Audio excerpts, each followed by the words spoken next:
ছেলেদের জ্বালায় অতিষ্ঠ হয়ে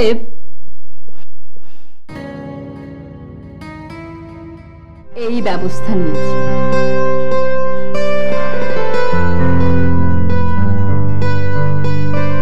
আশ্চর্য মেয়ে। কার সাথে? আমার সাথে। দীপু, আমি তোমাকে একটা অফার করেছিলাম, তুমি তার কোনো উত্তর দিলে না। সব কথা সবসময় বলা সম্ভব নয়। কেন, তুমি আমাকে ভালোবাসো না? দীপু, আমি তোমাকে ছাড়া বাঁচবো না। জানেন, আমিও না ওই মেয়েদের জ্বালায় অতৃষ্ট হয়ে এই যে মাথায় একটা পরে থাকতাম। আর এই যে আমি আসলে এই মানে একটু বুড়ো সেজে থাকার চেষ্টা করতাম। জানেন, এর আগে আমি যে বাড়িতে ছিলাম সেই বাড়িতে অনেকগুলো মেয়ে না আমার সাথে প্রেম করতে চাইতো। আমি তাদের কাউকে পাত্তা দিতাম না। একটা মেয়েকে এসে বললো, জানেন, একটা মেয়ে আমাকে এসে বললো যে ও আমাকে বিয়ে করবে। তারপর বললো কি জানেন, আমি যদি তাকে বিয়ে না করি তাহলে সেটাকে আত্মহত্যা করবে। হুমকি দিল। দুজনের সমস্যাই এক। হ্যাঁ, তাহলে সমাধানটা কিভাবে হবে? মানে মানে আমার নানা না জেনে শুনে আপনার প্রেমে পড়ে গেছে।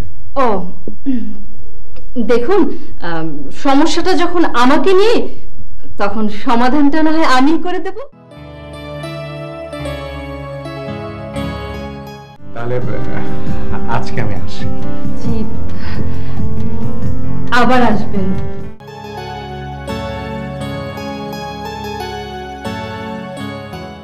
আপনি বললে আমি আবার আসবো।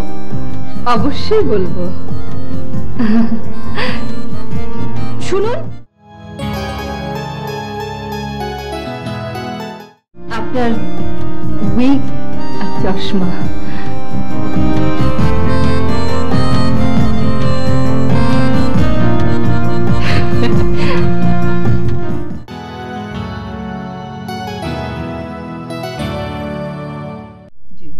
আচ্ছা, আমি আপনাকে জানাবো। জি জি, আসসালামু আলাইকুম। কি রে, তোর ওই লেবাস কোথায়? হ্যাঁ, ওই যেটা পরে ভেগ ধরেছিলি ফেলে দিয়েছি। ফেলে দিয়েছিস? খুব ভালো কাজ করেছিস। নানু, এখন তোমার কোনো চিন্তা নেই, সব সমস্যার সমাধান। এখন তুমি পেট ভরে খাবে, প্রাণ খুলে হাসবে।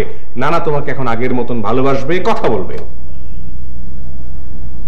সত্যি বলছিস? হ্যাঁ, সত্যি সত্যি সত্যি, 3 সত্যি। কি করে করলি আমার নানু ভাই? আচ্ছা, আগে আমাকে রান্না করে এখন মোরগ পোলাও খাওয়াতে হবে, তারপর আমি তোমাকে বলবো যে কি করে হলো।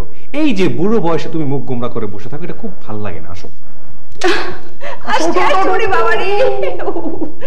চুমকি চলেছে একা পথে, সঙ্গী হলে দোষ কি তাতে? হার মেনেছে দিনের আলো, রাগলে তোমায় লাগে আরো ভালো। চুমকি চলেছে একা পথে, সঙ্গী। ওই দেখ মাইয়া। আরে দোস্ত, মাইয়া না তো, হিজরা। সমস্যায় পড়ে গেলাম, না পারুম বলতে, না পারুম মারতে। তুই বললে খারাপ গালাগালি দিবে। হাই, আরে চেহারাটা একেবারে সালমান খানের মতন। আরে সালমান খান না, এটা হলো কি আমির খান। আমির খান? কি রে, তোরা আমাকে সঙ্গী হবি? না মানে আমরা ঠিক বুঝতে পারিনি। হ্যাঁ, আমরা আসলে কেউ বুঝতে পারিনি। ঠিক আছে, তোমাদের পথে তোমরা যাও, আর আমাদের পথে আমরা চলে যাচ্ছি। খারা ডাক জাহান দিছাস তো, একটা নাচ দেখে যাবি না? আর একটা গান যাবি না? না না, আজ না, অন্য একদিন। হ্যাঁ, অন্যদিন। আরে পুরুষ মানুষের তো বয় কিসের রে? পুরুষ মানুষের তো বয় থাকতে নাই। লগে কি আছে? তাড়াতাড়ি দে। হ্যাঁ, আমাদের তাড়াতাড়ি দে। শালাগর বালা কথাই কাম হবে না। আজকের মতো ক্ষমা করে দাও। এমন ভুল আর হবে না। কি করছো? এই এই কি করছো? এই ছাড়ো। এই তোমরা কি করছো? চল, এগুলো শালারা শিক্ষা পাইছে। এইবার চল। চল। সাইয়া দিল মে আনা রে, ওয়াকে তেরে নে জানা রে। রাজার উপর মহারাজা।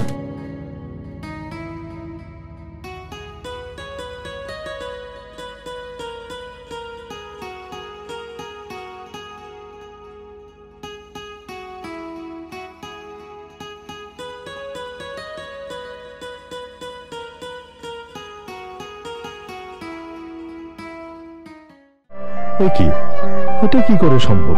কালো মানুষ ফর্সা হয়, মোটা মানুষ চিকন হয়, তাই বলে বুড়ি মানুষ জোয়ান হয় কি করে? হ্যাঁ, আমি স্বপ্ন দেখছি না তো? কেমন আছেন নানা?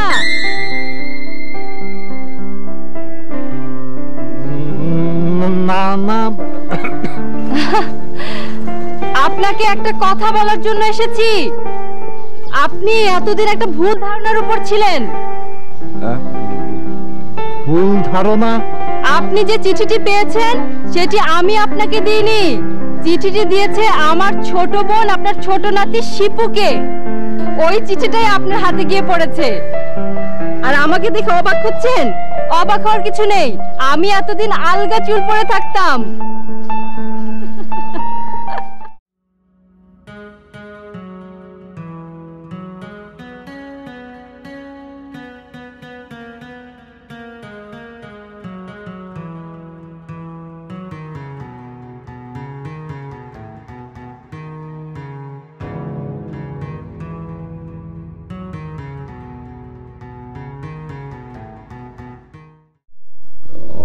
বেলায় শুয়ে আছো, শরীর খারাপ?